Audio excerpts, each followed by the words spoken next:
नमस्कार, मैं हूं गीतांजलि और आप देख रहे हैं सूर्यादित्य न्यूज। आइए रुक करते हैं खबरों की तरफ।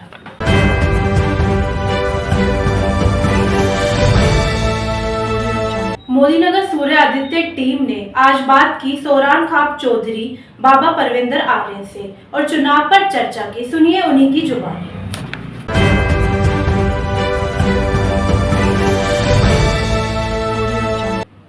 आज हमारे साथ मौजूद है सोरान खाप चौधरी बाबा परविंदर आर्य।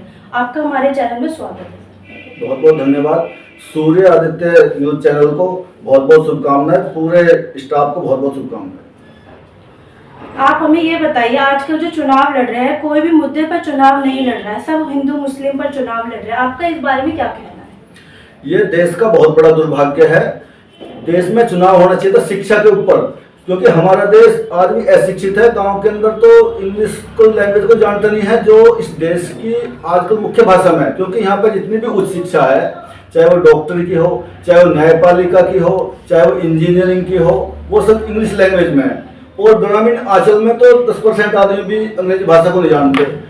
तो चुनाव शिक्षा का होना था। इस देश के अंदर समान शिक्षा होनी थी। इस देश के अंदर चुनाव में जो मुद्दा होना था वो चिकित्सा का होना था।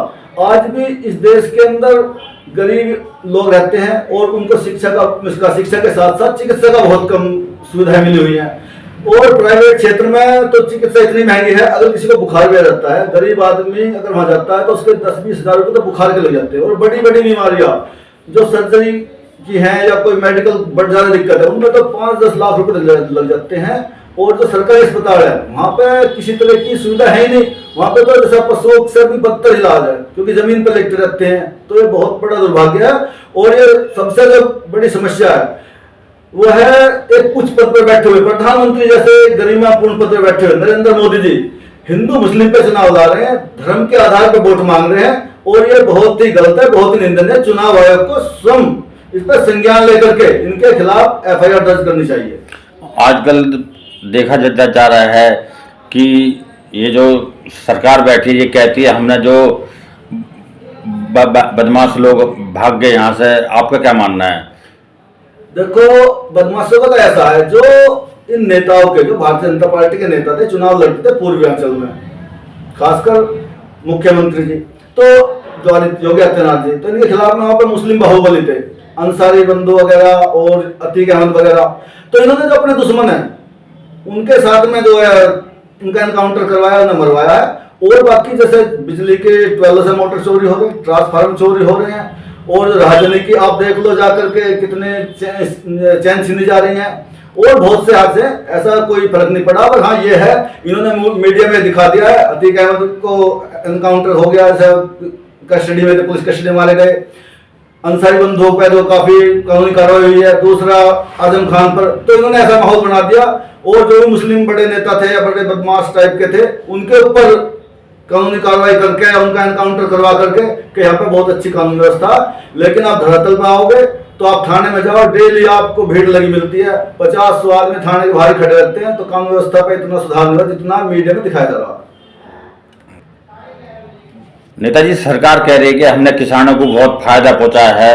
आपको कैसा लगता है, फायदा पहुंचाया किसानों के लिए? क्या फायदा पहुंचाया? इस सरकार ने किसानों को कोई फायदा नहीं पहुंचाया। किसानों का शोषण किया जा रहा है। आय दुगनी का वादा करा था सरकार ने, जब आए थे खुद प्रधानमंत्री ने करा था, लेकिन जो हमारा खर्चा था वो दुगना हो गया। पेस्टिसाइड की जो कीमत है वो कई गुना बढ़ चुकी है। हमारे जो यंत्र थे, ट्रैक्टर, हैरो टिलर वगैरह, उस पर GST लगा दी गई और बहुत से टैक्स लगा दिए गए, बहुत ही महंगे पड़ रहे हैं वो। और जो पेट्रोल डीजल का सबको पता है कितना महंगा हो चुका है। और किसानों को परेशान करने के लिए इन्होंने जो आवारा पशु हैं इन पर कोई नियंत्रण नहीं है। इन्होंने कहा था हम गौशाला खोल लेंगे। कहीं 20-25 गांव के बीच में गौशाला है, उसमें भी कोई व्यवस्था नहीं है। गांव गैल इतना पशुओं का प्रकोप है, आवारा पशुओं का, कि किसान खेती छोड़ने को मजबूर हो चुका है। जो कर रहे हैं हम घट्टे की खेती कर रहे हैं। पहले बोलते थे उत्तम खेती मध्यम बांट और नीच नौकरी भीख समान, लेकिन आज उल्टा हो चुका है। सरकारी नौकरी में पूरा मजा आ रहा है लोगों का, तनख्वाह भी उनकी ठीक है, और जनता का शोषण भी खूब कर रहे हैं। भ्रष्टाचार पूरा दब के चल रहा है। तहसील में पहुंच जाओ, चाहे थाने पहुंच जाओ, चाहे बिजली घर पहुंच जाओ, कहीं भी पहुंच जाओ, किसान वहीं उसका शोषण किया जा रहा है। और पहले क्या था, लोग बड़े शौक से खेती करते थे और किसानों के लिए पहले एक और जरिया था अपने परिवार को पालने का, फौज में अपने बच्चों को भेजते थे तो उनको वहां से उनके बच्चे फौज में जाते थे तो उनको सुविधा मिलती थी, ठीक सैलरी मिल जाती थी और उनकी जो चिकित्सा पूरे परिवार की फ्री होती थी।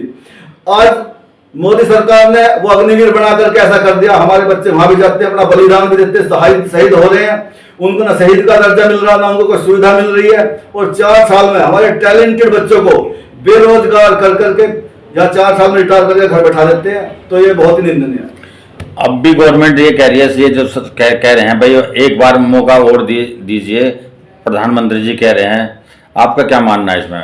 ये तो मौका मांगते रहेंगे, इस बार भी पहले भी यही कह रहे थे, तो जब 2014 में आए थे तो ये बोल रहे थे एक बार मौका दो, हमें 100 दिन सरकार बना देगा, हम बहुत सी स्कीम लाएंगे। ये स्मार्ट सिटी की लाए, आज कहाँ स्मार्ट सिटी को देख नहीं रहे। फिर ये आदर्श गांव की योजना लाए, आदर्श गांव कहीं दिखाई नहीं दे रहे।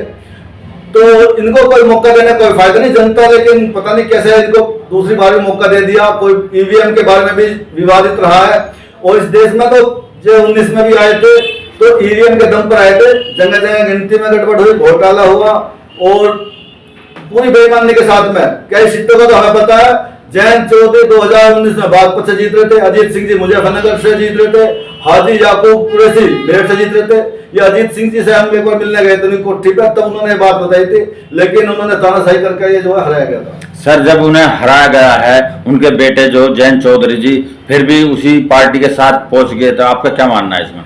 ऐसा करना चाहिए? जाना नहीं चाहिए था, इसका हमें काफी दुख है, लेकिन जयंत चौधरी बड़े नेता हैं, अब जैसे भी उन्होंने पता नहीं किस सोच समझ के निर्णय लिया, लेकिन लोगों में काफी दुख हुआ, काफी आक्रोश था इस बात को लेकर के कि चौधरी साहब को वहां पे नहीं जाना था, किसान कौम के बहुत बड़े नेता। आपने हमारे चैनल में समय दिया, आपका बहुत बहुत धन्यवाद। बहुत बहुत धन्यवाद आपका भी और समस्त सूर्य आदित्य न्यूज चैनल का। Thank you.